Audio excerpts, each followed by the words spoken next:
I'm going to take you to a place few people have heard of or know its location. For this next story, I traveled some 6,000 miles to the tiny nation of Georgia. No, we're not talking about the state in the U.S., but an ancient land where culture, tradition, and faith in Jesus Christ run deep.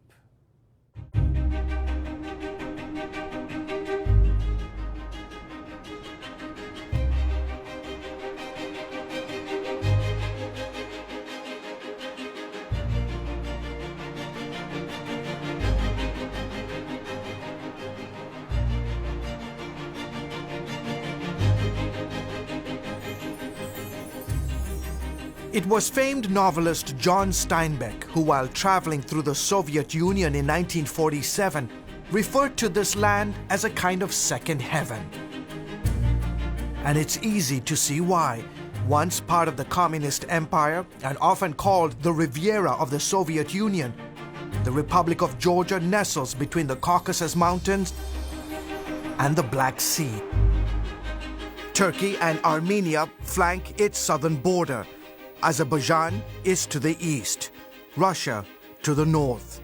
Levan Vazadze is a Georgian businessman. I come from a very ancient, perhaps one of the most ancient cultures in the world. An ancient place where people speak a language that's over 2,000 years old.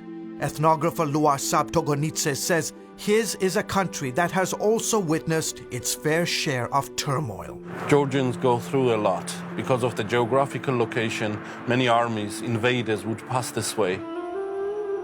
History here is measured in millennia, not centuries. And throughout the ages, your country has been the playground for numerous empires. The Ottomans, the Persians, the Greeks, the Byzantine Empire, the Romans, the Mongols, the Russians. In the capital city of Tbilisi, the ancient and modern mix seamlessly to create a beautiful portrait of Georgia's rich culture and traditions. One of the best ways to take in the sights and sounds of Tbilisi is to take one of these trolleys up the mountain.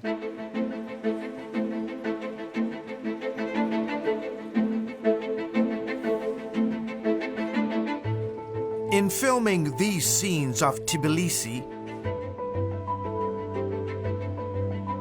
and stunning countryside landscapes, Georgian cameraman Georgi Shamazana said it best. Every time I travel in different regions of my country, I feel like I'm traveling through thousands of years of history. Georgians are legendary for their hospitality. They believe guests come from God and as such are treated with honor. Their food is simply out of this world. For example, you have this amazing dish, it's called khinkali, and the all-famous hachapuri. Friendship is highly valued in this society, and family is paramount. But if there is one thing many Georgians cherish most, it is their faith. Vasadze says Christianity, above all else, has protected and preserved his nation. The reason Georgia remained what it is, because our nation has a profound feeling of responsibility to holding on to the eternal features of our national character, which by all means are rooted in the Christian culture. Georgia is one of the oldest Christian countries in the world. Its Christian heritage can be traced here to the small town of Mshketa. It was around 326 AD when a woman evangelist named Nino started preaching the gospel here. And where these two rivers meet, two main rivers of Georgia, there was a big baptism. And it's considered to be second Jerusalem. For Georgians, it's a holy place. Christianity spread to the rest of the country and in about 10 years became the state religion. 5 crosses symbolizing Christianity's influence adorn the Georgian national flag. Dating back to the 4th century, the church has played a significant role in the society. In fact, about 80% of Georgians say they belong to the Orthodox Church. Georgians have always had to defend their faith, even to the last drop of blood. Iona Gamrekeli is a prominent leader in the Georgian Orthodox Church. He says over the centuries, many Christians became martyrs for refusing to renounce their faith.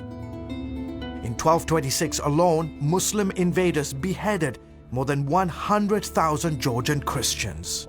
There have been numerous attempts by invading armies to force us to give up our faith, but we never back down. Ellen Kavlelashvili is curator at Georgia's National Museum. She has in her collection priceless manuscripts, rare Bibles, and other historical artifacts documenting Georgia's Christian heritage. Today, the role of Christianity is even more significant as we face new challenges. Kavlelashvili believes her country today stands at a crossroads, with the countries of Central Asia, Russia, Europe, and the Middle East all vying for cultural and religious influence. She says tiny Georgia must once again stand to protect her heritage. I hope Georgia's example of unconditional love and dedication to faith are a testimony to all mankind. People should realize that the absence of faith is disastrous for a nation.